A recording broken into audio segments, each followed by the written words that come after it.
Gravação iniciada, presidente. Muito obrigada. Recording is on. Agora sim. Muito obrigada. Nós iniciamos a sessão da primeira turma ordinária, a terceira Câmara, terceira sessão, período da tarde, do dia 26 de abril de 2021. Né? Boa tarde a todos e todas. Estão presentes conselheiros Marco Antônio, Marcelo, José Adão, Salvador, Semiramis e eu. Nós vamos iniciar, antes de entrar no julgamento dos itens, nós vamos iniciar com uma retificação da ata de fevereiro de 2021.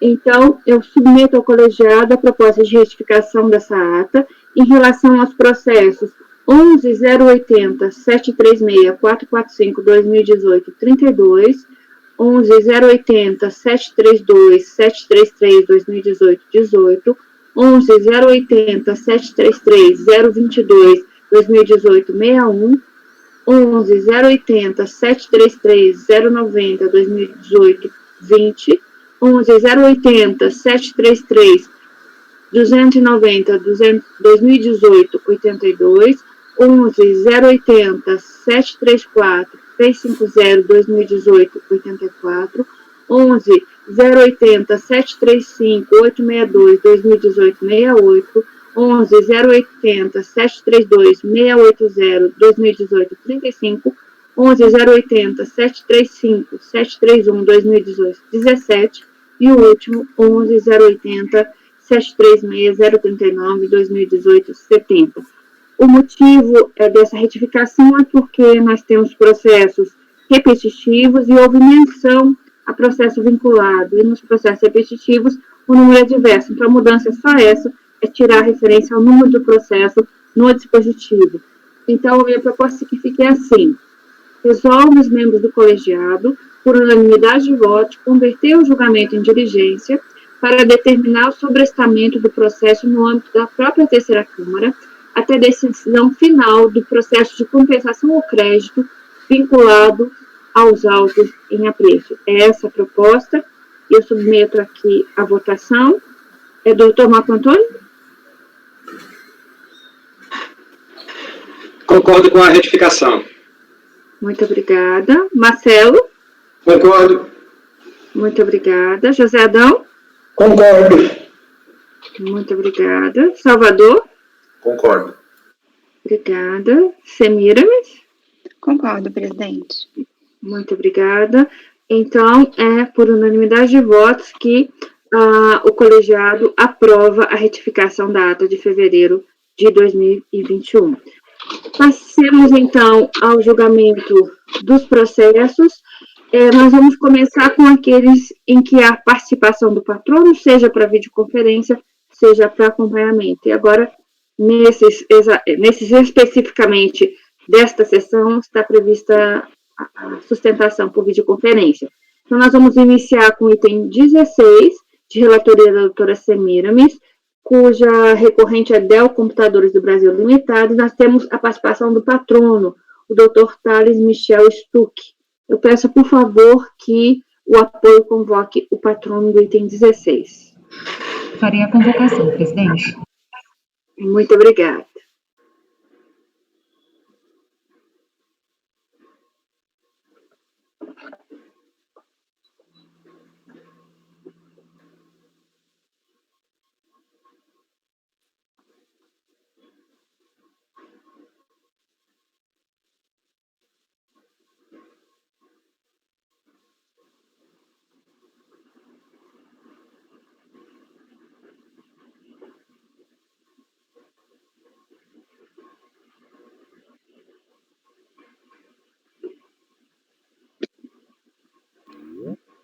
Patrono convocado, presidente. Muito obrigada.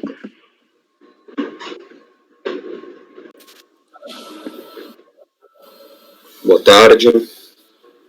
Boa Boa tarde. tarde, doutor Thales, seja muito bem-vindo. Muito Nós obrigado. passamos... Obrigada. Nós passamos, então, ao julgamento do item 16, cuja recorrente é Dell Computadores do Brasil Limitada, de relatoria da doutora Semiramis, e com a presença aqui do Dr. Thales Michel Stuck, que vai sustentar. É isso, né, doutor Thales? Perfeito, é um julgamento de embargos, né? Obrigada. Eu passo, então, a palavra à relatora, por favor. Obrigada, presidente. Boa tarde a todos. Boa tarde, doutor Thales. Nós temos aqui em mãos julgamento de embargo de declaração contra um acórdão proferido em 2018 por essa Câmara. Este processo ele foi julgado junto com outros dois referentes a autos de infração. Né, a recorrente apontou 2 pontos de omissão, os 2 pontos foram acolhidos pelo despacho da presidência. Nos outros 2 processos vinculados a estes já julgados, houve a lavratura do auto de infração por insuficiência de recolhimento de IPI em virtude da glosa de créditos considerados como incorretos pela fiscalização. E os autos de infração, eles foram posteriores aos pedidos de ressarcimento e compensação. Esse daqui foi um pedido de ressarcimento e os créditos foram negados em virtude de que o mérito desses créditos já estaria sendo discutido nos processos de auto de infração. O que nós tratamos no recurso voluntário foi justamente da vinculação do resultado deste processo aos autos de infração, porque nós demos provimento integral a um deles e demos provimento parcial a outro, né? Então, o acórdão, ele se voltou sobremaneira a essa vinculação, né? Porque no momento em que nós deferimos a maior parte do crédito nos outros processos, isso aqui vai ser impactado pela reconstrução da escrita da recorrente agora embargante, né? E feito isso, a recorrente apontou omissão no sentido de que o acórdão ele não analisou o argumento de que houve uma reorganização das compensações por uma ordem cronológica incorreta por parte da fiscalização, e isso teria dificultado o reconhecimento do crédito dela aqui. Por outro lado, ela também sustentou, ainda que não esteja claro nessa omissão, eu entendo que ela também contestou a questão do crédito de 8 milhões e 700 mil e pouco, que eu trataria dele também. E a outra omissão foi quanto à nulidade do acórdão de manifestação de inconformidade da DRJ, porque o item 3.4 do recurso pediu essa nulidade do acórdão, porque o acórdão ele não determinou a investigação correta dos valores por diligência, porque mesmo com as glosas efetuadas nos autos de infração, o recorrente entendia que sobressaía, ou seja, subsistia a ela um crédito de 8.722.000 reais. Então, em seguida, o processo então retornou e, em síntese, esse é o relatório, presidente. Muito obrigada, doutora. Eu passo a palavra agora ao patrono. O senhor tem até 15 minutos. Perfeito. Doutora Lisiane, presidente, quem cumprimenta os demais integrantes da sessão, dessa turma, doutora Semiramis, obrigado pelo relato bem acurado do caso. Pretendo ser breve aqui na minha manifestação, tendo visto o excelente relato já da doutora Semiramis, mas a ideia aqui é repassar alguns pontos que foram, de certa maneira, bem apanhados no despacho de admissibilidade, mas justamente o que aconteceu após o julgamento acho que reflete bem a necessidade de avaliação dos embargos de declaração opostos pela Dell Computadores. Então, só recordando aqui o que temos, a situação fática envolvida nesse caso. Nós temos aqui 6 compensações não homologadas em que foram utilizados créditos de IPI decorrente de saldo credor apurado pela empresa, basicamente saldos credores formados, gerados em função do aproveitamento do benefício do processo produtivo básico, lei de informática, apropriado pela empresa. Foram 3 as razões que geraram essas não homologações de compensação. Primeira delas, o saldo credor teria sido afetado pelos lançamentos de ofício e estorno de créditos vinculados a 2 autos de infração, nos quais se suscitou que a empresa teria utilizado de forma indevida os benefícios da lei de informática. Conforme a doutora Semiramis relatou, um desses processos foi integralmente cancelado, um desses autos de infração foi integralmente cancelado, alcançando os períodos de créditos relativos ao primeiro trimestre de 2007 a quarto trimestre de 2010, e o segundo processo também foi parcialmente cancelado, foi cancelado na sua maior extensão, abrangia os períodos de ressarcimento de créditos relativos aos exercícios de 2011 e 2012. O segundo fator que impactou o saldo de credor utilizado nas compensações não homologadas nesse processo decorreu também de um outro auto de infração, este já lavrado em 2015, em que a empresa não teria oferecido a tributação determinada às saídas de produtos por ela comercializados. E nessa ocasião, esse processo de 2015, final 2015 e 10, a empresa acolheu os argumentos da fiscalização e efetuou o pagamento integral desse auto de infração no âmbito do então ProRelite. Tá? Muito bem. E, então, o que nós temos aqui? A empresa, então, vem sustentando desde o início a necessidade de expurgar para a apuração da análise de crédito os efeitos, especialmente desses 2 autos de infração, que foram julgados integralmente procedentes em favor da contribuinte. Na decisão ora embargada, esse ponto foi devidamente acolhido, na medida em que houve a determinação de que deveria ocorrer uma reanálise dos créditos, tendo em vista os impactos decorrentes dessas decisões que cancelaram esses autos de infração e, por sua vez, afetando o montante de créditos a utilizar. O que ocorre? Ocorre que, além desses 2 argumentos, também a fiscalização, no seu despacho decisório inicial, ela utilizou um procedimento em que ela reordenou a ordem dos pedidos de ressarcimento realizados pela empresa.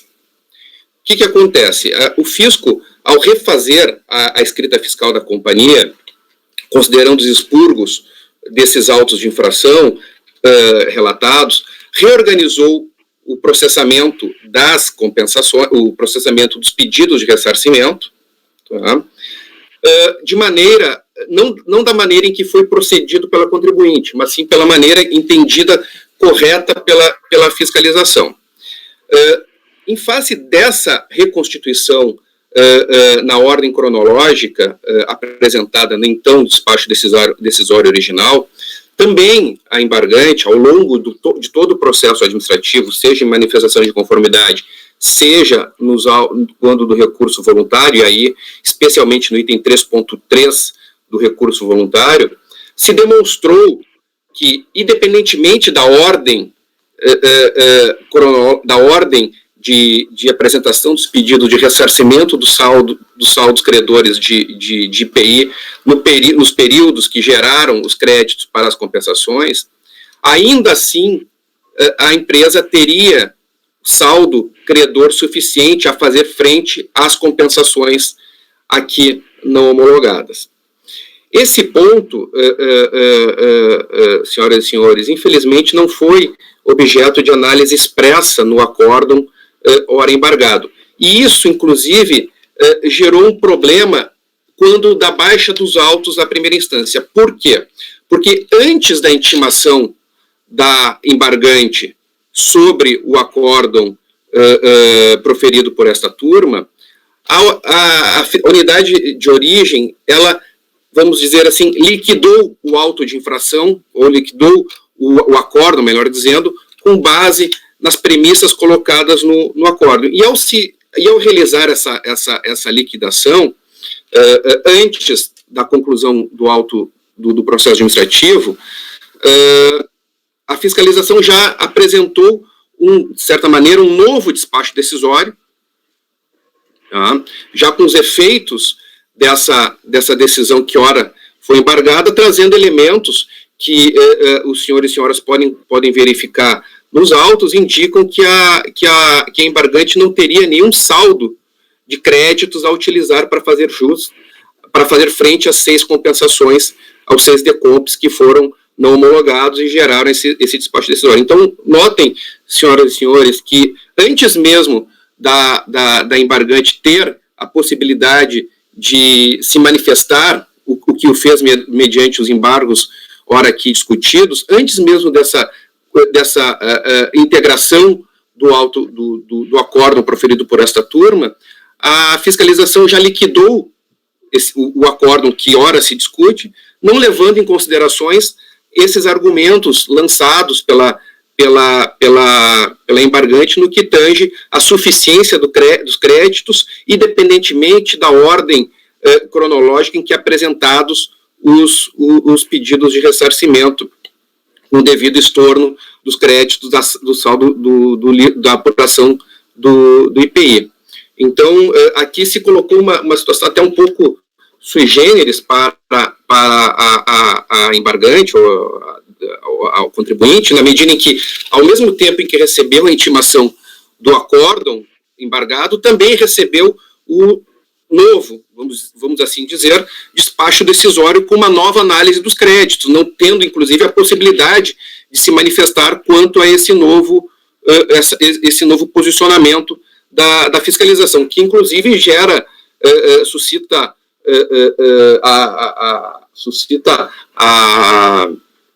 a questão se não houve aqui uma inovação em relação aos fundamentos que geraram aquele primeiro despacho decisório. Na medida em que houve, se vocês, senhores e senhoras, analisarem a manifestação da Fazenda pós o auto pós a intimação do acórdão proferido por essa turma, são ali lançados argumentos novos em comparação com o despacho decisório inicialmente combatido pela embargante. Então, inclusive aqui, há uma legítima dúvida se não houve aqui uma espécie de inovação do lançamento e prejuízo à defesa do contribuinte, que hoje tem aí não apenas um acórdão ora enfrentado por via de embargos, mas também já existe uma manifestação da Fazenda, da unidade de origem, com manifestação em relação à liquidação desse auto de infração, desse processo que sequer ainda está concluído.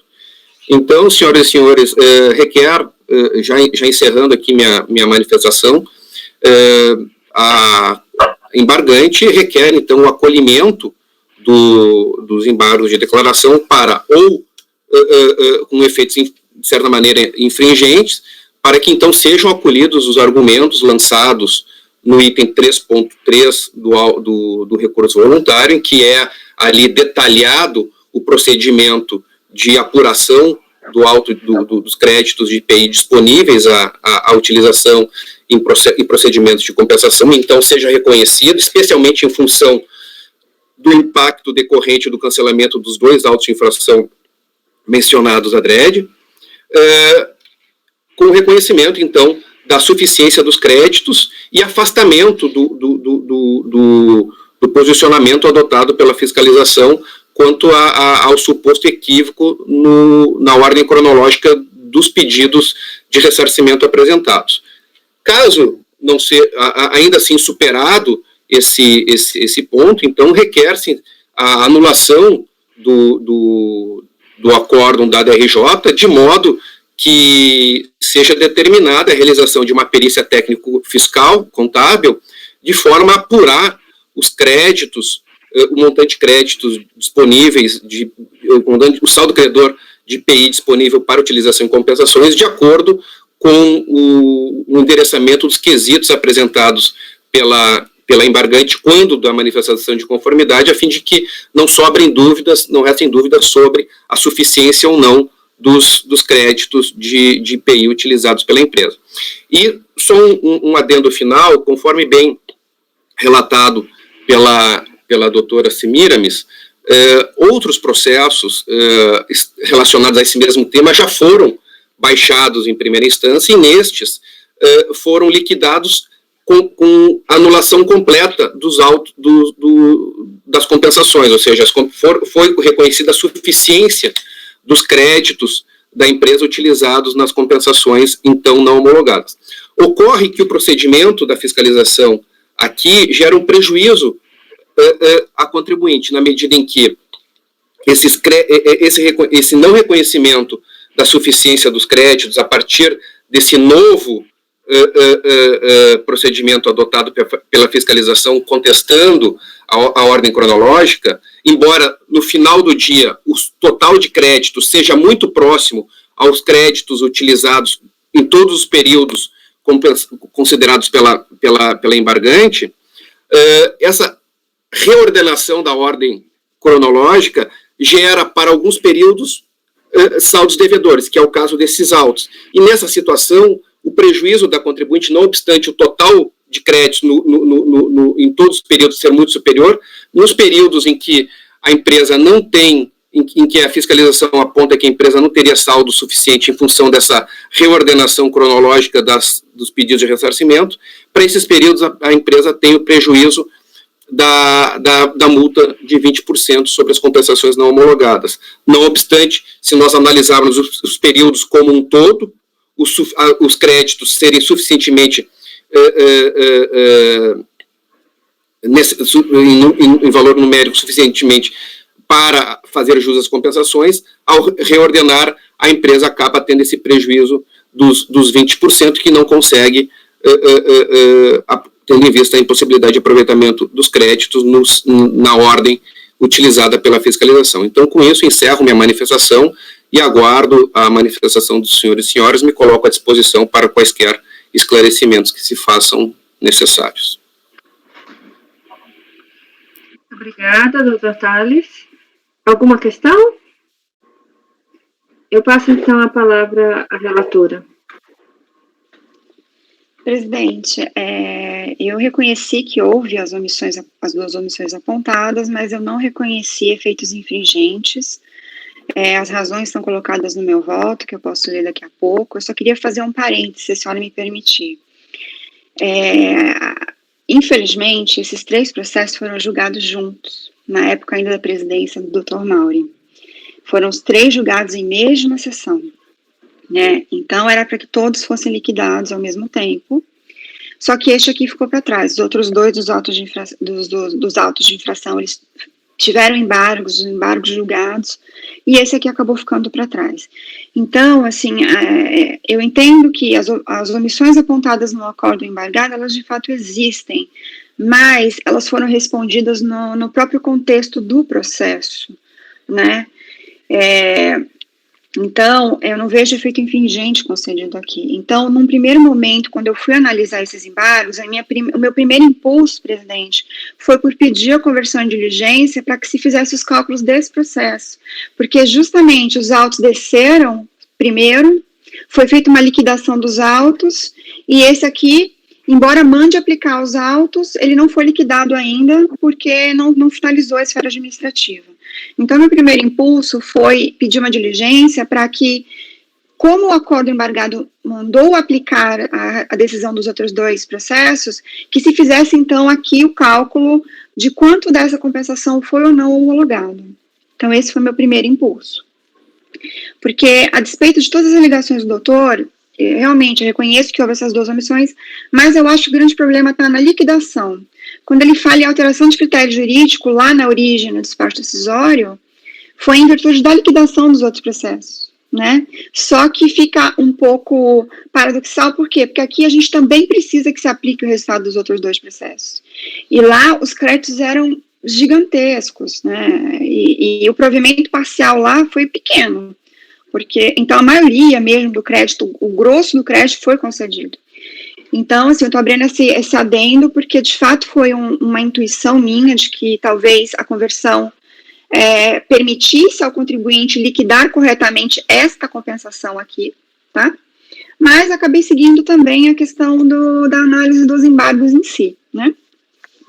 E, então, só queria colocar para vocês esse adendo para a gente considerar se há essa necessidade mesmo, ou não, né? Porque já deu para ver que a liquidação dos autos de infração não está correndo com muita tranquilidade. E aqui a gente só tem a aplicação dos autos de infração para a análise dessas compensações. Porque, embora haja alegação de omissão contra o saldo inicial, eu entendo que pela construção das glosas aqui, de fato, o saldo inicial que ela alega até, ela não tinha mesmo. E quanto à reordenação dos pedidos de compensação, a fiscalização deixou claro que seguiu a ordem das compensações enviadas pela recorrente, né? Então, eu entendo como possíveis de sanar essas omissões com os elementos dos próprios autos. Mas, pela exposição do Dr. Tales, eu acho que isso não resolve a questão de como essa compensação vai ser liquidada, tá? Então, presidente, eu passo a leitura do voto em relação às omissões. Sim, por favor. Bom, eu fiz um pequeno histórico aí para vocês, mas como o doutor falou, na origem foi uma manifestação de conformidade contra o despacho decisório que não homologou esses créditos de IPI, terceiro trimestre de 2011. De acordo com a informação fiscal, foi lavrado auto de infração em relação aos períodos de julho a outubro de 2014, no processo final 2015-10. Esse processo ele foi pago, né? Redução a zero do saldo de créditos resultou dos procedimentos da devolução escrita fiscal dos estornos de crédito efetuados pela DEL, da inclusão dos valores lançados de ofício no auto de infração, dos estornos de créditos não ressarcíveis, consumo dos saldos pelos PER apresentados em períodos anteriores e pelos autos de infração dos processos 2012-17 e 2013-14. Foram esses autos de infração que nós analisamos. E também da anulação do saldo credor inicial. Em relação ao saldo credor inicial, sua formação depende das decisões tomadas no processo que nós julgamos, 2017 e 2014. Então, por isso que a gente, ao analisar os elementos dos autos, a gente tem a comprovação de que a glosa foi devida. Mas a gente também tem a decisão ilíquida de mandar que se aplique aqui, como já foi feito o resultado desses dois processos. Então, a gente não tem o quanto realmente a escrita foi refeita e quanto seria possível utilizar aqui para a liquidação dessa compensação. Mas pensando só com os elementos dos autos e pensando só na questão dos embargos, a gente tem o seguinte, quanto à omissão quanto ao arbitrário reordenamento das compensações efetuadas pela autoridade fiscal, no capítulo 3.2 do recurso voluntário. Na peça de embargos consta que o recurso voluntário interposto no presente processo tem por objeto o acórdão da 8ª turma da DRJ de Ribeirão Preto, que julgou improcedente a manifestação de conformidade apresentada pela recorrente contra o despacho decisório que indeferiu seu ressarcimento. O não conhecimento do direito creditório fundamentado da informação fiscal de folhas está relacionado a todos os elementos que eu já citei para vocês. Desde sua manifestação de inconformidade, a embargante enfrentou todas as razões do despacho decisório, fazendo especificamente no que diz respeito à suposta insuficiência de créditos ocasionada pelo reordenamento indevido e arbitrário das compensações realizadas pela autoridade fiscal, de forma expressa no capítulo 3.3 do recurso. Entendo que não houve reordenamento de compensações efetuado pela autoridade fiscal, pois a análise foi feita de acordo com a apresentação das compensações pela empresa. Não houve reordenação, mas sim manutenção da ordem de acordo com as datas de transmissão desses pedidos. O consumo do excedente de crédito se deu, como já posto acima, em virtude dos procedimentos da devolução à escrita fiscal dos estornos de crédito efetuados pela DEL, da inclusão, etc, etc, etc. E outra informação importante é que os autos de infração são anteriores aos despachos decisórios, por isso, a vinculação ao resultado deles, né? Tal argumento está integralmente ligado a outro também constante do tópico 3.3 do recurso voluntário. Aduz o contribuinte que, observando-se a própria planilha da informação fiscal, há saldo credor, a ser integralmente ressarcido no PERD final 0257. Então, ainda que admitida a retirada dos créditos referentes aos autos de infração, os três, o jactado e os dois que nós julgamos, subsistiria o saldo credor no valor de 8.722.000. Entendo que o procedimento realizado deixa claro que a fiscalização glosou o saldo apontado pela recorrente. Dos exames efetuados no período fiscalizado, constatamos a falta de lançamento de imposto por ter o estabelecimento industrial promovido a saída de produtos tributados com classificação fiscal e alíquota de IPIs indevidas, bem como um aproveitamento indevido de crédito na escrita fiscal.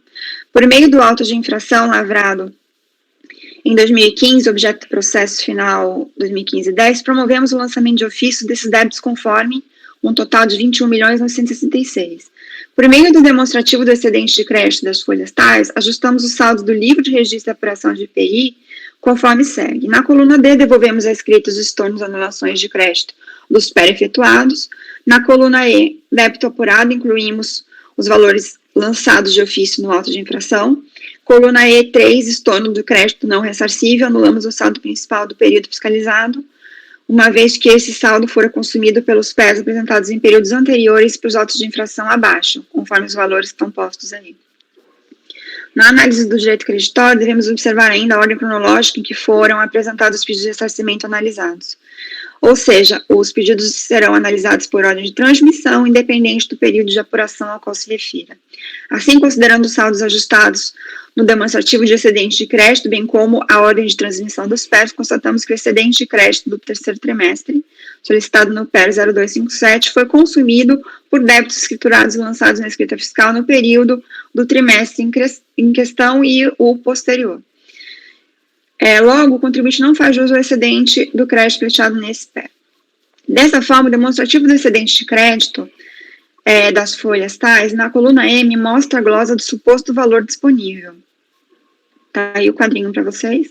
Diante disso, não basta a análise da coluna L e da coluna I, porquanto a coluna M se refere à diferença entre o valor do ressarcimento solicitado pelo contribuinte e aquele passível de concessão, coluna I menos coluna J. De toda sorte, o valor de 8.722 não estava disponível para utilização, pois foi integralmente glosado.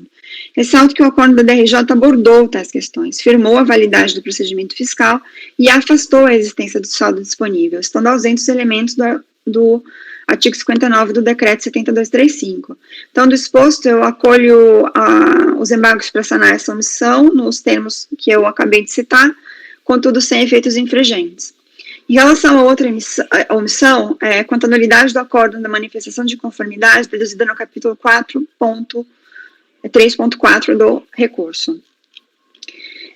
Arguiu a embargante a nulidade do acordo de julgamento da DRJ por processamento de defesa, ante a injustificada negativa de perícia técnica pela DRJ. Tal perícia faz necessária para solucionar o impasse quanto à existência de créditos passíveis de ressarcimento, seja considerando os impactos dos autos de infração, seja sobretudo considerando a metodologia empregada pela autoridade fiscal para examinar os créditos em discussão, que se utilizava de débitos compensados nos períodos de ressarcimento de IPI, períodos de apuração posteriores ao aqui em análise para justificar o consumo do excedente do crédito pretendido no PER, objeto deste processo. Embora mencione a nulidade, o pedido feito no capítulo 3.4 foi de reforma do acordo da manifestação de inconformidade para o fim de se autorizar o exame da perícia contábil.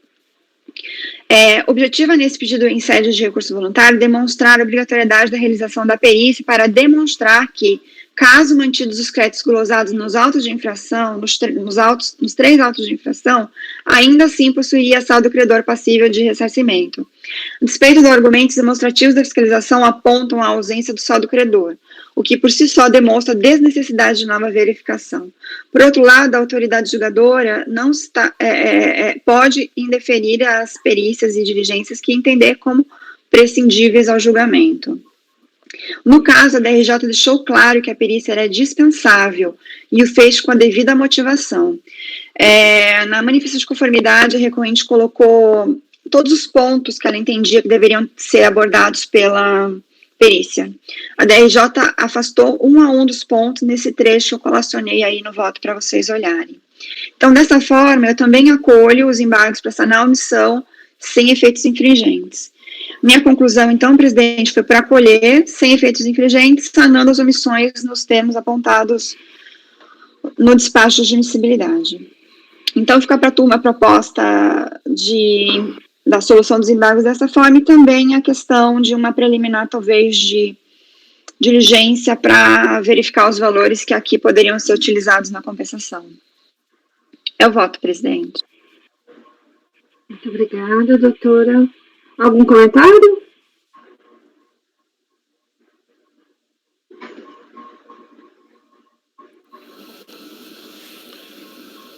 Eu acho que, como a Semira disse, isso é um problema de liquidação lá do acórdão, né? Quando chegar lá. E é aí que está dando problema aqui, né? Isso, para mim, é a maior parte da questão. Mas ele aqui também pediu reconhecimento de um saldo credor inicial. Eu entendi que esse saldo foi justificadamente glosado. E a gente mandou, infelizmente, só que o acordo embargado, ele teve um comando ilíquido, infelizmente. Por isso, até que eu estou colocando como uma preliminar a questão da gente baixar em diligência para aplicação dos processos e verificar quanto dessa compensação foi ou não homologada. Isso, Semira, eu não estou vendo como Salvador, não. Acho que não é questão, se fosse questão de liquidação, ele não estava apontando algum elemento no recurso voluntário que não foi respondido. Se fosse problema de liquidação, seria após recurso voluntário. Entendeu? Não, mas isso é uma questão do mérito do Américo. Não, eu sei. Sim, mas o problema dele não surgiu na liquidação, surgiu antes, ele questionou antes. Está no recurso voluntário a questão dele, então não é problema da liquidação. Eu só fiquei em dúvida, é porque isso já aconteceu num processo meu, se isso foram os cálculos da DRJ depois da primeira decisão. Esse é que eu fiquei em dúvida, mas eu já vi que não é isso. Né? Então, esse processo aqui, como ele está no CARF desde então, ele ainda não está encerrado, né? Vai ser encerrado pelo menos aqui na turma ordinária com esses embargos, e como é uma questão de prova, dificilmente acho que cabe recurso especial aqui, e de qualquer forma os outros dois já se encerraram, que são os autos que geraram a glosa dessa compensação. Mas quando ele fala de reordenamento, esse reordenamento aconteceu depois da decisão da DRJ? Não, foi no despacho. Não, isso foi no despacho decisório. Falei embaixo mesmo, já na origem, fez a glosa e aí teoricamente teria acontecido. Era só uma dúvida que eu estava. Agora você já limpou a dúvida. Porque já aconteceu comigo. Todos os trechos que eu usei para fundamentar foram lá da questão da origem, tá? É que já aconteceu comigo. Não fez nenhum outro problema. É que já aconteceu comigo da DRJ no meio tomar uma decisão parcialmente favorável e aí a liquidação do acordo trazer um monte de dúvidas nos cálculos, entendeu? É isso. Mas eu concordo, já entendi. Obrigado, doutora. Já entendi.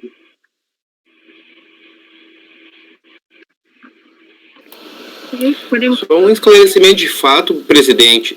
Houve, posteriormente ao acórdão do CARF, houve uma liquidação, de certa maneira, por parte da fiscalização. Só para deixar claro esse ponto também, que eu não sei se eu compreendi bem, se houve essa dúvida, se houve a liquidação antes ou depois. Porque quando a ADEL recebeu a intimação do acórdão, ela recebeu junto essa reanálise da fiscalização, e por isso eu comentei sobre essa reordenação também em minha manifestação. Só encerro por aqui. Eu acho, doutor Tales, que ficou claro isso, por isso até que eu coloquei que por a gente estar com uma decisão ilíquida, porque vinculou o resultado dos autos de infração, a gente não tem esse controle do que foi feito lá embaixo, entende? Por isso a preliminar de diligência. Mas eu estou entendendo que os meus colegas, eles pendem a simplesmente analisarem, né, a matéria posta nos embargos, né, e aí este processo vai ter uma nova liquidação. Quer dizer, vai ter a sua própria liquidação. Né? A gente da liquidação era justamente isso, que o patrono da sustentação oral tinha apresentado aqui, que foi feita ali uma análise dos créditos depois do resultado final do auto de infração, dos votos, dos acórdãos aqui do CARF. E aí, mesmo assim, não teria o crédito. Foi isso que eu tinha entendido. Não, a gente não tem notícia de como foi liquidado aqui, tá? Acho que nem faria parte do... Mas aí não é um problema do mérito, eu acho. Do nosso escopo. A grande questão é essa, a gente não tem controle aqui porque está vinculado aos outros, e esse cálculo está nos outros, né? E, infelizmente, a contribuinte não teve possibilidade de mexer em valores aqui depois do provimento em extenso teor nos outros 2 autos de infração.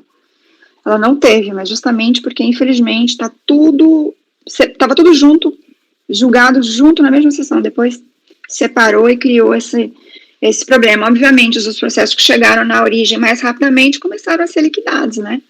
E esse aqui, totalmente vinculado aos outros, ficou para trás. Então, assim, não é a primeira vez nem a última, né? A gente constantemente vê esse tipo de problema.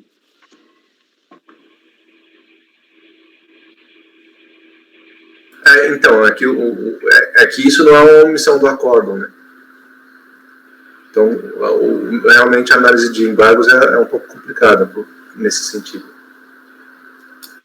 Não, mas ele já colocou no recurso voluntário, ele textualmente questionou isso, Salvador. Não, mas eu estou falando da liquidação que ele apresentou aqui depois do resultado.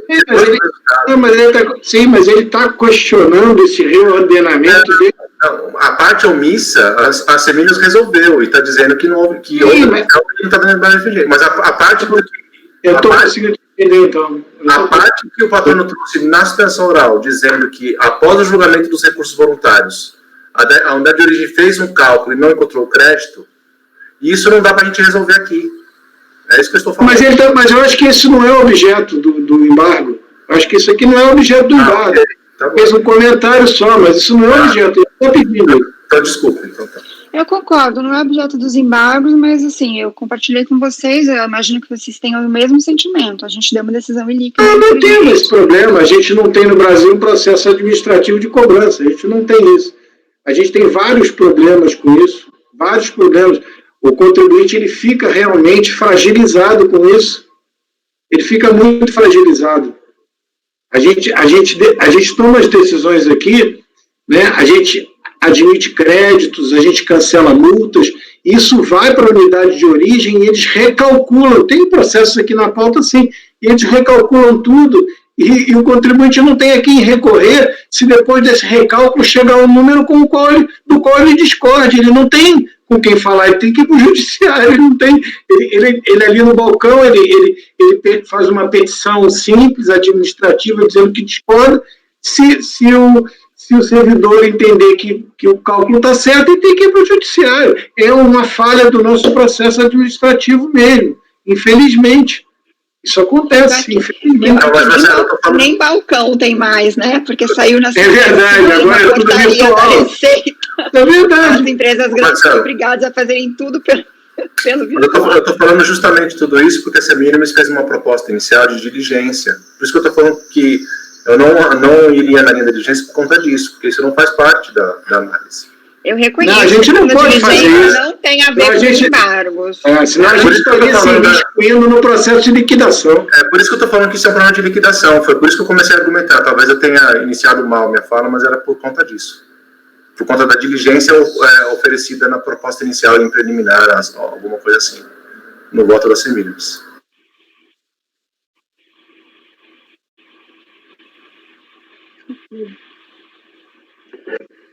Acho que está esclarecido, né? Podemos passar a votação?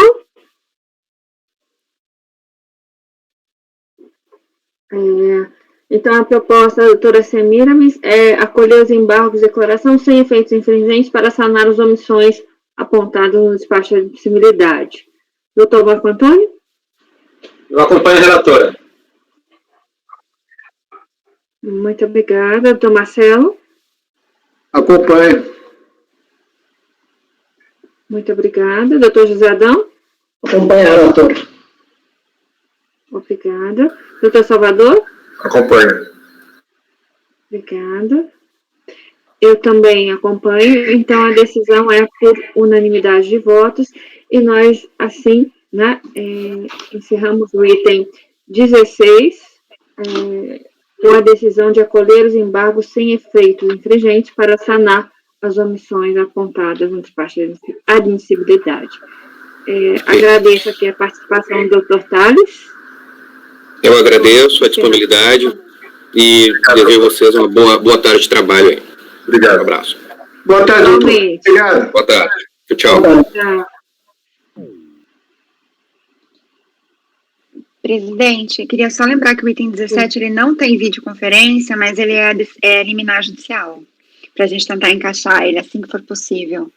O I17 do IBMEC. Nós vamos passar para o 18. Vamos direto, sem intervalo? Sim?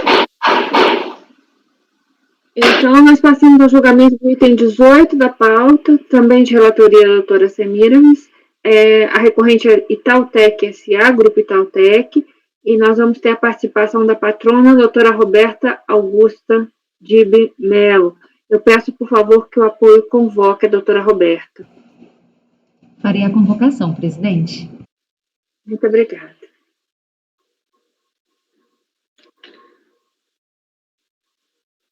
Eu não estou saindo, não, só vou pegar minha garrafinha de água ali, eu não estou fugindo, não, hein?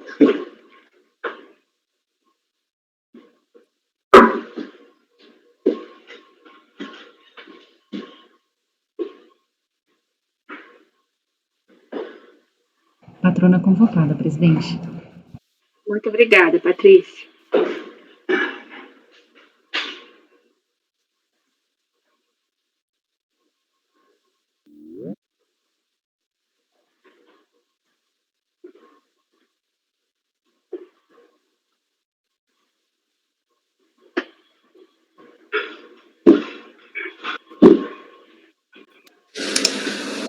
Doutora Roberta. Olá. Seja muito bem-vinda. Obrigada. Olá, boa tarde. Boa tarde. Boa tarde, doutor. Boa tarde. Nós, então, vamos ao julgamento do item 18 da pauta, de relatoria da doutora Semiramis, recorrente Itautec S.A., e com a presença da patrona, doutora Roberta Augusta Dib Melo. A doutora Roberta vai sustentar, certo? Certo. Obrigada. Então, vamos iniciar com o relato da doutora Semiramis, por favor. Obrigada. Obrigada, presidente. Boa tarde, doutora Roberta. Esse processo, ele é um retorno para nós de uma diligência feita ainda nas mãos da Maria Eduarda. A origem da controvérsia é a repetição do valor indevidamente colocado na base de cálculo de PIS e COFINS, em virtude do alargamento da base de cálculo do parágrafo 1º do artigo 3º da Lei 9718. Em virtude disso, ela ganhou a ação judicial dela, enfim. Só que quando ela enviou os PEDECOMPs, foi aberta uma auditoria de créditos, né? Só que a recorrente ela não atendeu às intimações. Então, por essa razão, o despacho decisório não homologou nenhuma compensação. Em manifestação de inconformidade, ela iniciou a sua juntada de documentos, juntando o livro razão e os pagamentos. A DRJ, ela analisou esses documentos, mas entendeu que não eram suficientes para liquidez e certeza dos créditos, né? Precisaria mais do que o razão colocado e os pagamentos. Quem fez esse julgamento foi o Zé Adão, na delegacia de Ribeirão Preto.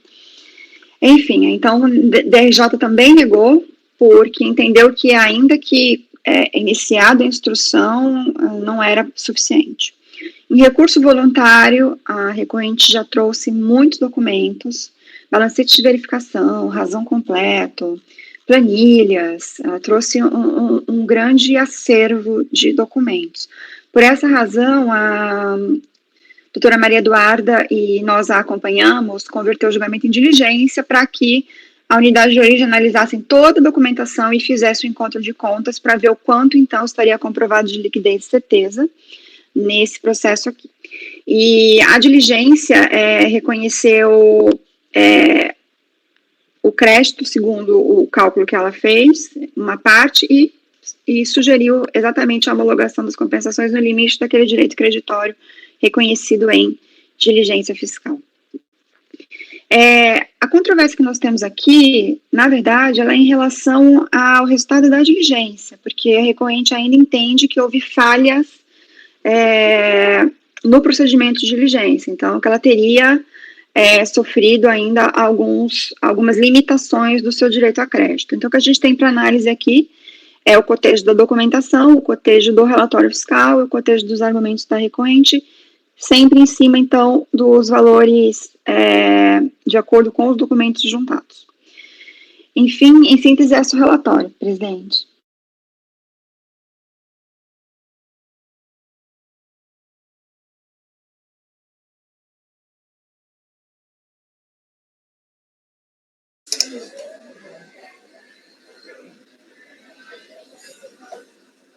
Presidente, ela está sem som.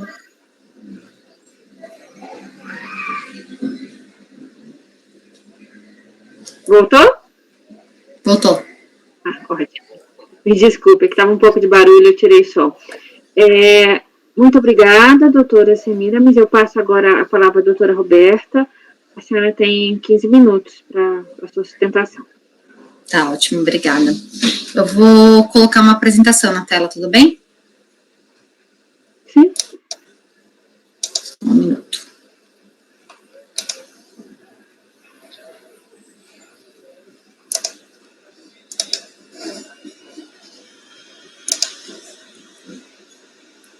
Bom, boa tarde a todos. Eu vou só traçar o relatório já colocou bem a questão da ilustre relatora.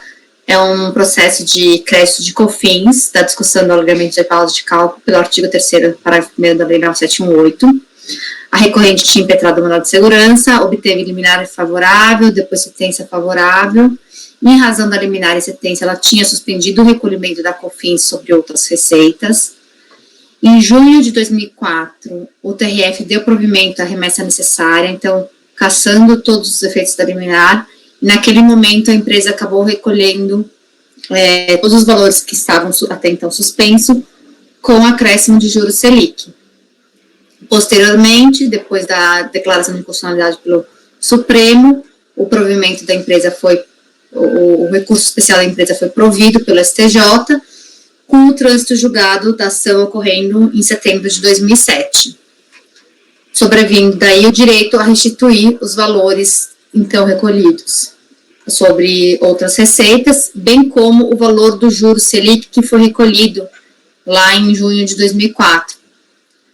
A empresa entrou com pedido de habilitação, que foi deferido em junho de 2008, e a partir de então houve a transmissão de decompes entre março de 2009 e julho de 2011.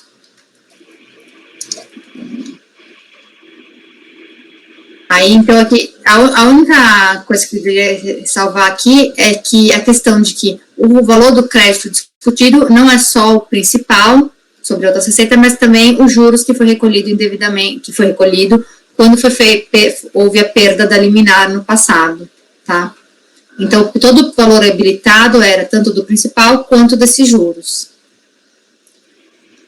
Aqui eu trago nesse slide, eu apresentei 2 slides para mostrar o que foi trazido pela empresa, porque de fato houve uma dificuldade no momento da fiscalização das compensações, então ela não conseguiu apresentar toda a documentação em tempo hábil.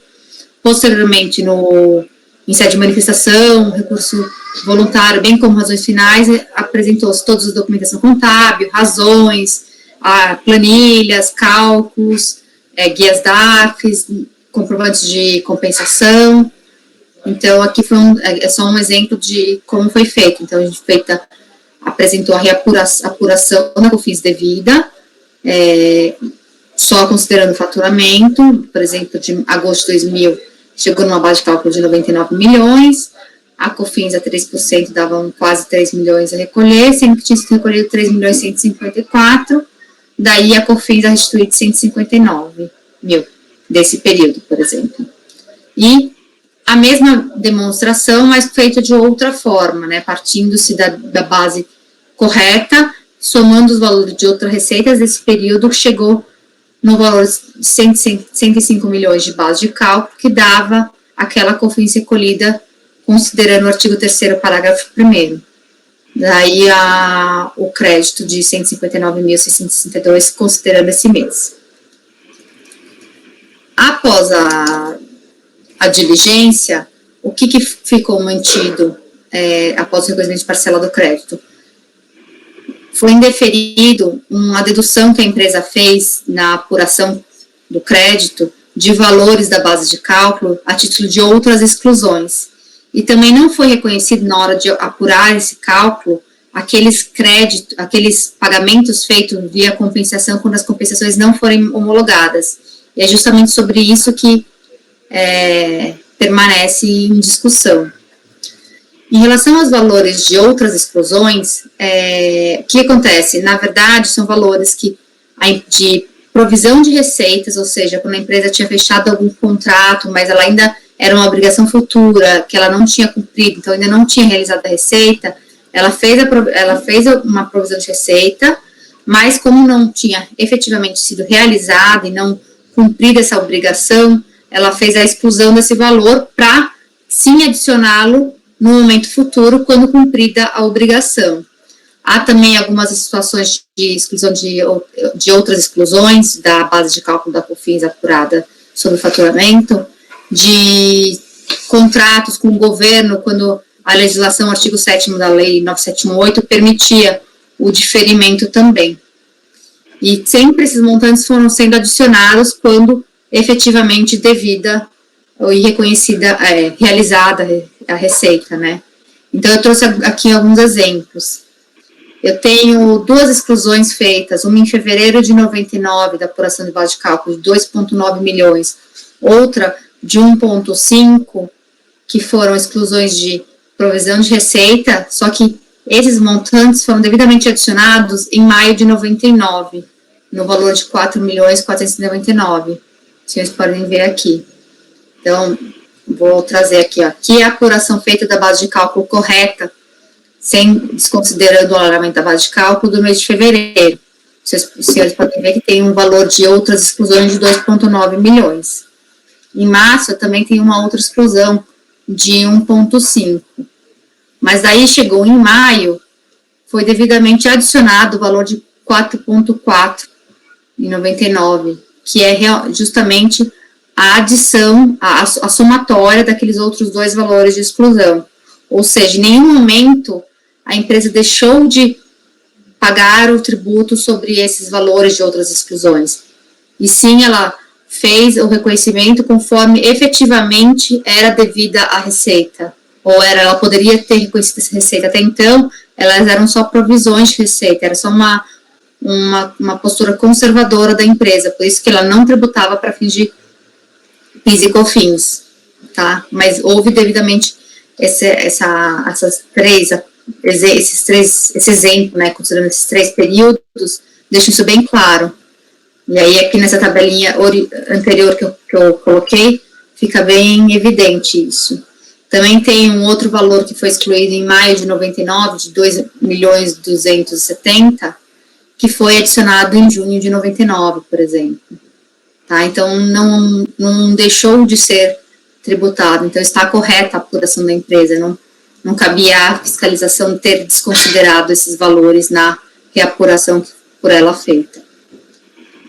Por fim, eu queria falar para os senhores da questão dos valores de COFINS recolhida via compensação que não foram homologadas.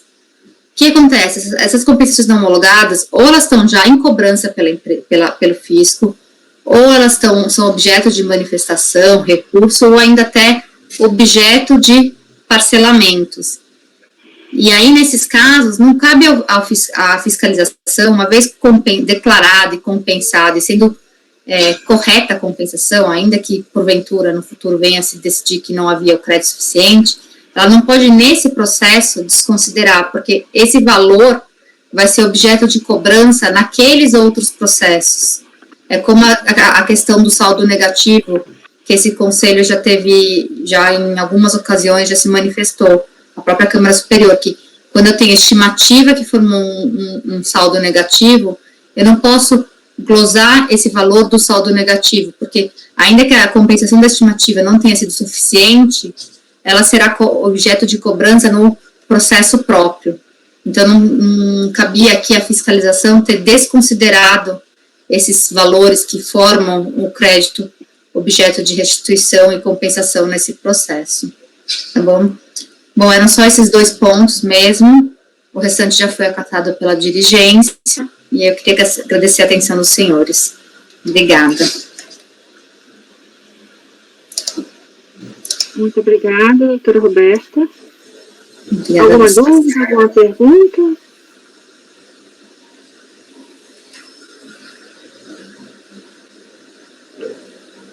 Eu passo, então, a palavra para a relatora, a doutora Semira. A partir da página 6 do voto, fiz um pequeno histórico, né, do processo. Realmente os valores, eles foram recolhidos com Selic, porque foram recolhidos em atraso, depois que a liminar foi cassada, mas isso não tem nenhuma questão contra, né, faz parte do crédito tributário. O que foi deferido para a repetição será o valor do crédito acompanhado dos consectários, né, que é realmente a base de cálculo do crédito.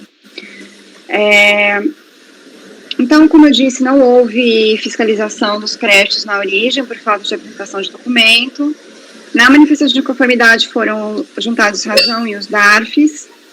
A DRJ negou, em virtude de que não seriam suficientes. No recurso, ela seguiu sustentando a legitimidade dos créditos e a obrigatoriedade da aceitação dos novos documentos que acompanham a peça recursal, em observância ao princípio da verdade material. Então, em recurso à petição posterior anexou livro razão completo, balancete, demonstrativos com os lançamentos contábeis, DCTF retificadora, DARFs, comprovante de pagamento em atraso e planilhas. Por fim, em petição de razões finais, ela também juntou cópias da DIPJ, outros demonstrativos, declaração firmada pelo contabilista e pelo representante legal da empresa, testando que os lançamentos no livro razão resultam fielmente aqueles lançados no livro diário. Relação das compensações efetuadas, declaração firmada pelo contabilista e representante legal de que o crédito da COFINS utilizado nas compensações discutidas não foi utilizado em nenhuma outra compensação além das aqui tratadas. Bom, em relação ao argumento de cessamento de defesa por ausência de apresentação da memória de cálculo da planilha 4 do relatório fiscal, sustenta que houve cessamento de defesa no resultado de diligência, na medida em que, muito embora tenham sido acostados pela fiscalização as tabelas de cálculo do crédito a restituir, não foi devidamente disponibilizada a planilha com a memória do citado cálculo. Não vislumbro vícios, pois a autoridade fiscal utilizou os dados dos documentos juntados pelo contribuinte ao longo do processo em cotejo com as informações do sistema da Receita Federal.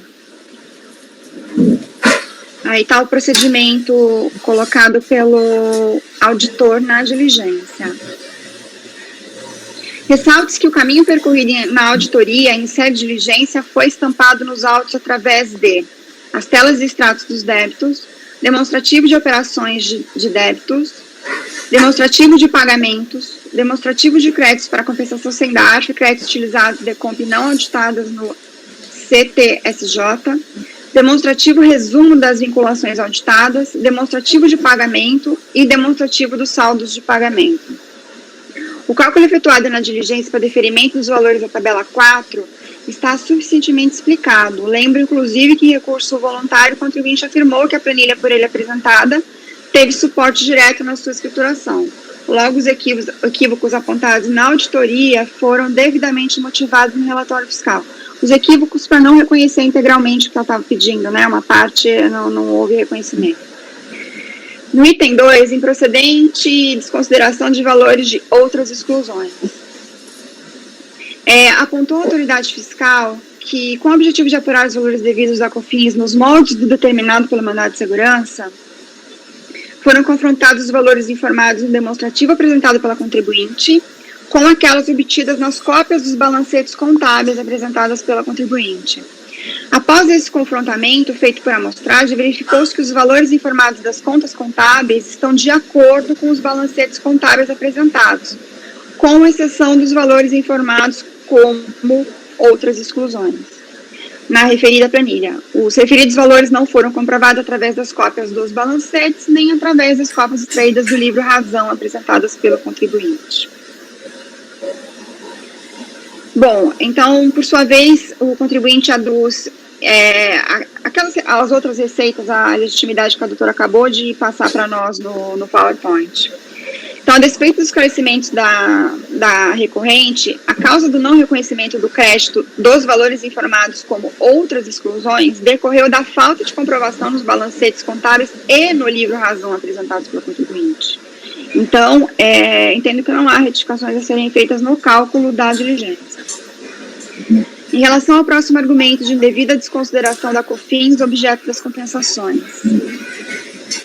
Entende o manifestante que a fiscalização deveria limitar-se a validar os valores de COFINS pagos e ou compensados, independentemente do status de sua homologação, pois no caso de eventual não homologação, esta será tratada no devido processo de crédito e, por sua vez, a requerente terá que efetuar naqueles autos a comprovação da legitimidade da compensação ou o pagamento de débito supostamente compensado de forma indevida. Desse modo, a fiscalização deveria manter no cálculo os débitos objetos de cobrança pela Fazenda Nacional em processos próprios ou por estarem com a exigibilidade suspensa em razão de parcelamento. Não prospera o argumento de que, se o pagamento será exigido e feito com os devidos encargos legais, não há como desconsiderá-los no cálculo do crédito e recuperar nos presentes autos, sob pena de se manter a situação de indébito tributário. Isso porque os valores excluídos pela auditoria referem-se a outras compensações vinculadas aos mesmos débitos deste processo, tendo verificado a situação dos processos de compensações já encerrados com cobrança final pela PGFN ou parcelados. A compensação pressupõe o cotejo de créditos e débitos estes que já tiverem sido mantidos como exigíveis em outros processos estão em outra fase, já fora da esfera administrativa, ao passo que os parcelados decorrem da renúncia a qualquer discussão administrativa. Logo, tais débitos foram corretamente retirados do cômputo deste processo. Quanto ao montante do crédito reconhecido em diligência, eu citei todo o cálculo, a explicação dos cálculos feitos pela diligência, que também estão estampados em todos aqueles documentos que eu citei as páginas, né, anteriormente. Então, eu acordo o resultado de diligência pelo reconhecimento parcial do crédito a título de pagamento a maior de COFINS, nos valores indicados na coluna saldo dos pagamentos efetuados a maior da tabela 4 do relatório da diligência. Por conseguinte, deve a autoridade de origem homologar as compensações das DECOMPs indicadas na tabela 1 do relatório até o limite do direito creditório reconhecido. Além disso, eu reconheci de ofício a aplicação da atualização monetária com base no repetitivo 1.767.945. Então, senhora presidente, a minha conclusão foi por dar parcial provimento do recurso voluntário para acolher o resultado da diligência de folhas, para reconhecer o direito creditório estampado na planilha 4 do relatório fiscal, com a aplicação da Selic sobre os créditos parcialmente reconhecidos, com termo a qual após 360 dias para análise dos pedidos de compensação. É esse o voto, presidente. Obrigada, doutora. Algum comentário? Por favor, senador. Estou com uma dúvida aqui em relação à aplicação da correção monetária após 360 dias com essa questão do repetitivo. Porque quando repetição de indébito, já tem Selic na repetição de indébito, né? E aqui é um caso de judiciário, e o próprio juiz já deu a repetição de débito, e essa Selic ela conta em outro momento, né? Ela conta é um pedido também de compensação vinculado, né?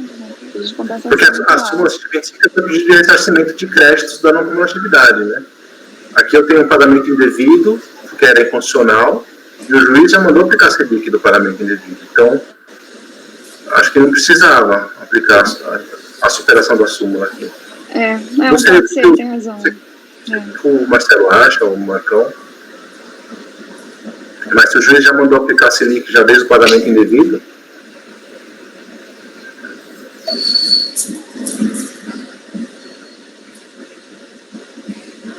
eu tô tentando aqui me situar, que existem dois momentos, né?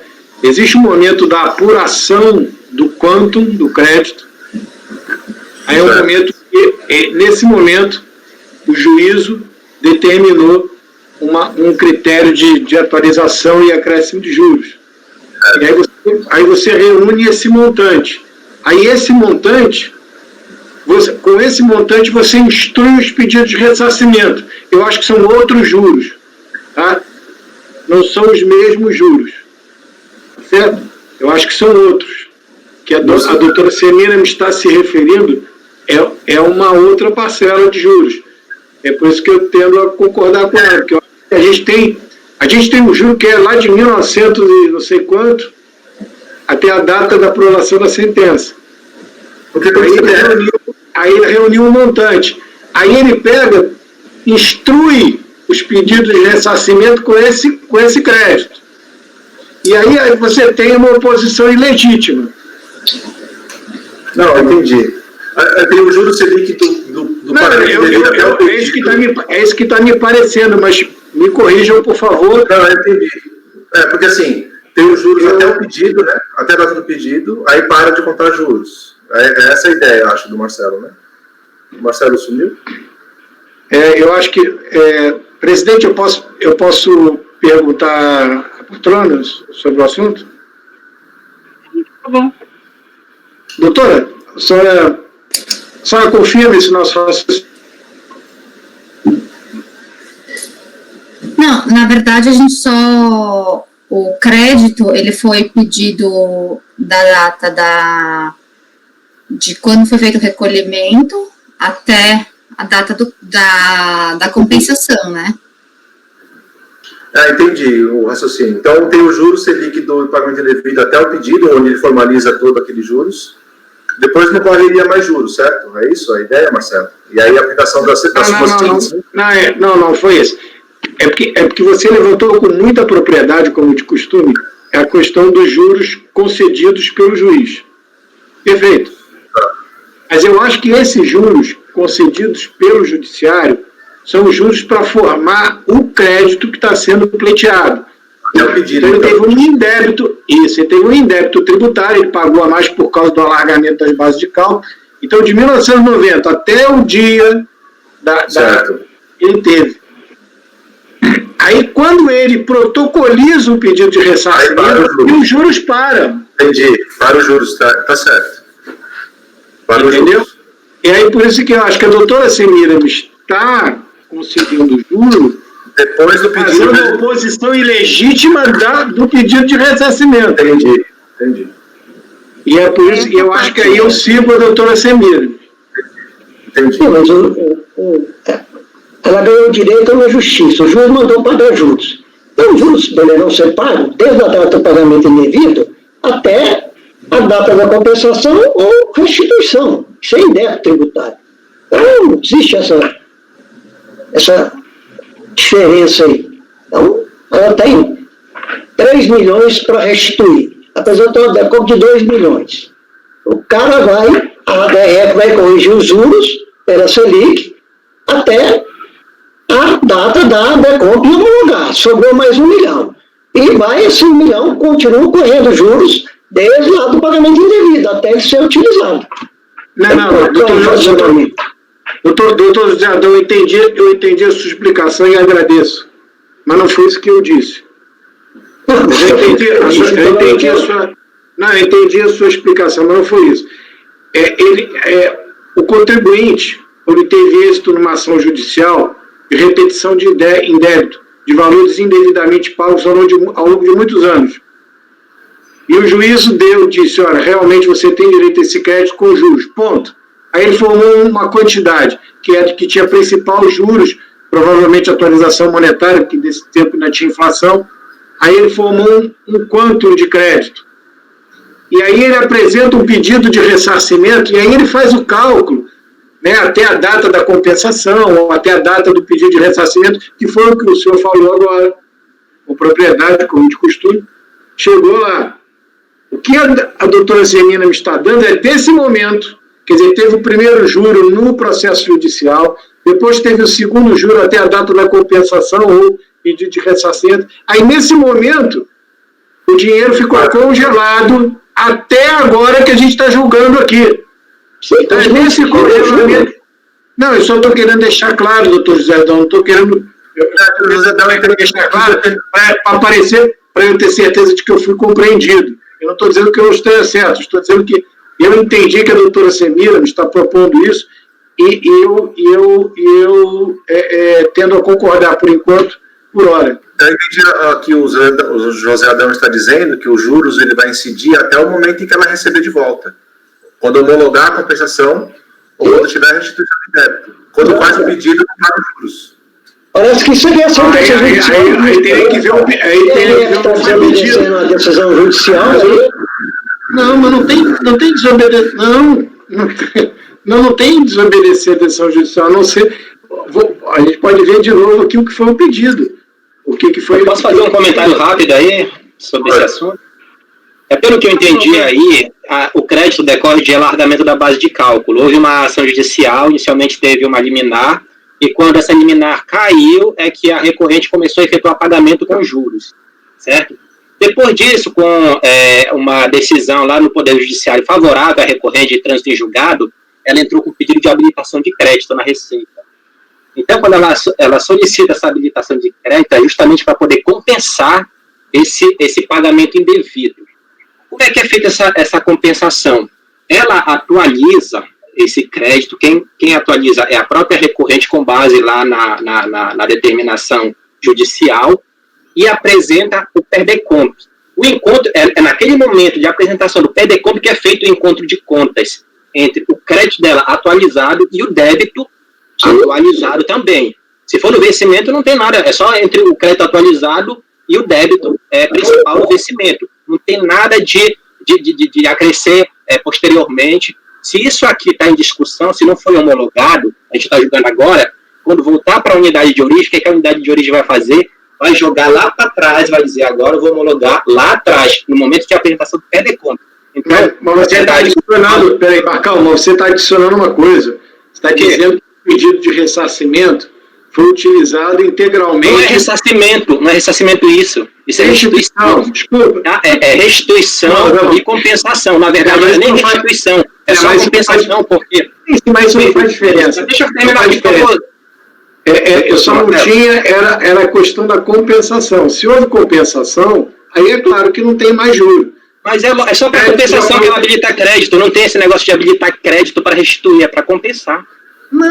Não, peraí, você habilita o crédito? Não, você pode habilitar o crédito e pedir restituição depois. Como é que pode? Você não pode habilitar o crédito para pedir o dinheiro de volta? Não, você só pode habilitar o crédito. É só para compensar, não tem que usar precatório, vai para a justiça e pede lá, por meio de precatório. Se for para restituir, tem que ser precatório. Não foi isso que ela ganhou no judiciário? Pois é, mas aí ela não vai lá e executa, ela vai, habilita durante a Receita. Olha, as condições para a Receita habilitar um crédito, ela tem uma decisão judicial, ela desiste de execução, de tudo lá para poder ir no âmbito administrativo e efetuar a compensação. Aí pronto, na compensação, o momento é o momento que apresenta o PERDECOMP. É ali. Ela tem que apresentar, que se tocar, né, que tem que apresentar esse PERDECOMP dentro do vencimento do tributo. Senão, o valor do débito lá do tributo também vai ser atualizado. Mas o crédito também dela é atualizado até a data da entrega. A declaração que é o pagamento. É isso, ali. Não tem nada que a gente ficar falando aqui depois. Não, eu entendi, tá certo. Ela usou lá atrás para fins de compensação, então ali já terminou, não houve, a oposição não houve saldo, não há saldo de crédito a ser acrescido. Se tiver, tem que compensar. Tem que usar para compensar. Não. Tá, cara, quando você... Cortou, Marcelo. Marcelo, você sumiu.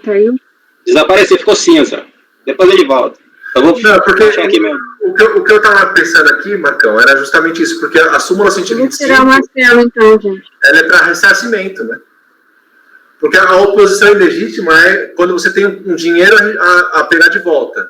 Na compensação, você já extingue o crédito na declaração, direto. Isso é pagamento indevido, ela pagou indevidamente. Então, mas quando você faz a compensação, não tem a punibilidade ilegítima. Porque você pagou o débito, você extinguiu o débito compensado. Só abrindo um parênteses, Salvador, eu fiz uma pesquisa na jurisprudência aqui do CAF, são poucos ainda, né, que estão aplicando o repetitivo, mas os que eu vi aplicaram também para compensação. Eu fiquei com essa dúvida também, por isso que eu fui checar como que estava andando as outras turmas da terceira sessão, e os poucos acordos que eu achei aplicaram para compensação, por isso que eu também fiquei aqui. A compensação se resolve no momento da entrega da declaração, não sei como seria isso.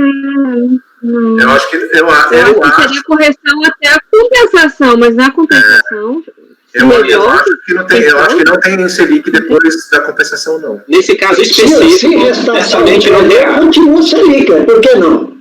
Se restar saldo do credor após a compensação, continua tendo Selic. Isso é um pagamento indevido. No crédito. Sim, não tem como. No excesso, né? No excesso. Exato, no excesso. Mas se não tiver excesso, acabou. Exatamente. Então, não tem que preocupar com o pagamento só depois. A Justiça mandou Selic. Você vai aplicar Selic até a compensação, a data da compensação. Sobrou saldo para compensar mais para frente? Sobre esse saldo, continua esse tipo de Selic, desde a origem. Na outra vez você falou homologação da compensação. O que a gente estava falando é que é da compensação, que é quando declara, né? Sim, mas é feito a data da transmissão da DECOMP. Se o cara transmitir a DECOMP tempestivamente ali, é naquela data. Mesmo que o cara faça uma homologação depois, vai ser na data da transmissão. Não, eu tinha entendido que você falou, quando você falou homologação, que ia contar os juros até a homologação. E não é isso. A homologação que eu digo é a data da transmissão da DECOMP. Considera que, quando você homologa, significa que você reconheceu a compensação, não é? Homologou, reconhecia a compensação. A compensação foi feita quando? Na data da transmissão. Sim. Então, até a data da utilização do recurso. Aí sim, tudo bem. Então, eu caí e não consegui terminar, Marcão.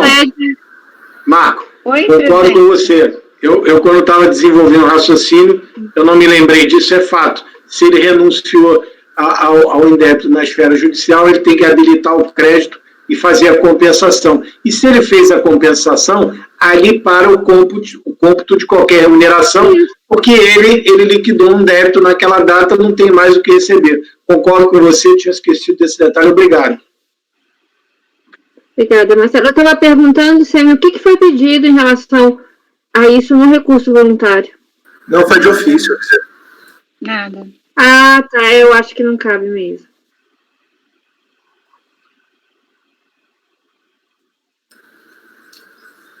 Eu concordo com o Marcão também. Eu acho que não tem, como ele fez pela compensação, teria o juro só até a compensação mesmo. Que é o que o juiz determinou, né? Como é repetição de indébito. Sim. Agora, depois disso, não tem oponibilidade legítima porque está compensando um débito, né? Eu acho que é isso, Semes. Na minha opinião, seria essa. Tudo bem, eu entendi todo mundo, mas eu vou manter a minha posição até para um voto vencedor esclarecer melhor essa questão, né? Porque a gente não abordou isso aqui ainda, né? Foi a primeira vez. Então, assim, eu vou manter, eu entendi as posições colocadas, mas eu vou manter justamente para o voto vencedor ser específico e aclarar esse ponto aí que vocês estão colocando. Ok. E eu ainda tenho dúvidas se é aplicável a súmula 125, quer dizer, a superação da súmula 125 para aplicar o repetitivo em compensação. Eu acho que é só para ressarcimento. Mas aí depois a gente vê esses casos que você achou aí, discute isso aí. Esse é outro problema, porque, como eu disse, eu fiquei nessa dúvida e apliquei na compensação justamente porque eu vi outros acordos aplicando. E por isso que eu acho que, enfim, acho válida colocar como vencedor essa posição, mas, enfim, e realmente a gente continuar refletindo, porque... Né?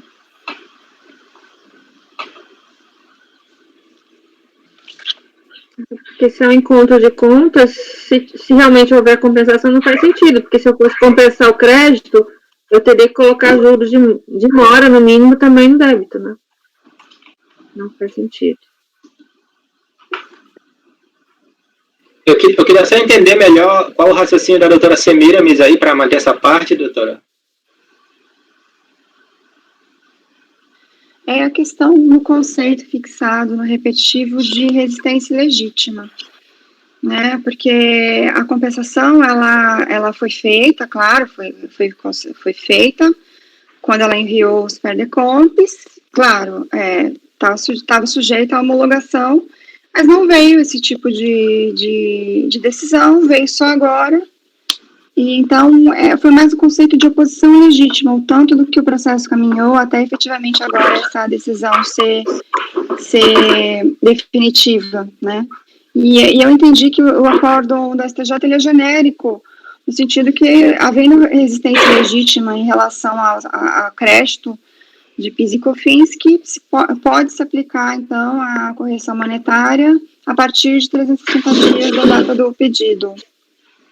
Mas eu concordo com todos os argumentos que vocês expuseram também. Pelo que eu vi, esse repetitivo lá, é repetitivo, isso.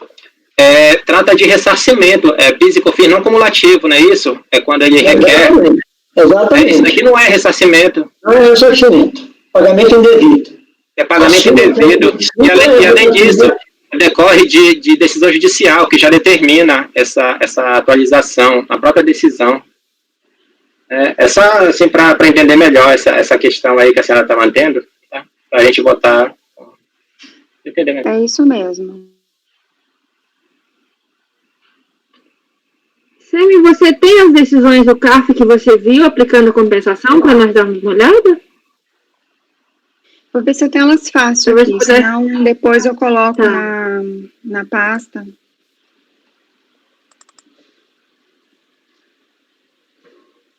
Não tenho elas fácil aqui, vou ter que dar para vocês depois, então. Tá bom. Mas todo mundo já tiver definido aí a posição? Sim. Podemos iniciar a votação? Então, o voto da doutora Semiramis mantido, no sentido que ela reconhece o direito creditório, estampado na planilha do relatório fiscal, com a aplicação da Selic sobre os créditos parcialmente reconhecidos, com termo ACOR, após 360 dias para análise dos pedidos de compensação. Doutor Marco Antônio?